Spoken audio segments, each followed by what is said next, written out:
નમસ્કાર મિત્રો, તો આજે આપણા ખેતરમાં આવ્યો તો સાપ અને આપણે સાપને પકડ્યો છે અને એનું રેસ્ક્યુ કરવા જઈ રહ્યા છીએ. મારા ભાઈ મારી સાથે છે, જોઈ શકો છો.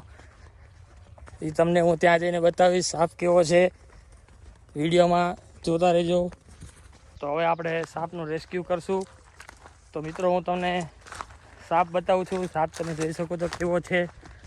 ભાઈ જીગરભાઈ, સાપ બતાવજો દર્શક મિત્રોને. જો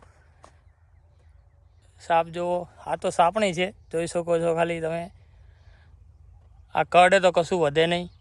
તો હવે આપણે આને સહી સલામત મૂકી દઈએ. મારા ભાઈ જીગરભાઈ આપણી સાથે છે.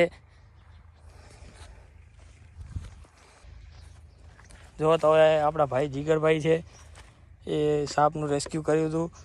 હવે આપણે સાપને સહી સલામત જગ્યાએ, જો જંગલ જેવી જગ્યાએ મૂકી આવ્યા છીએ. જો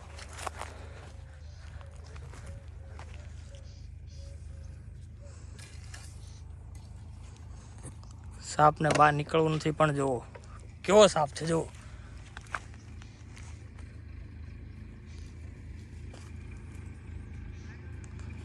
કેવું લાગ્યું જીગરભાઈ તમને?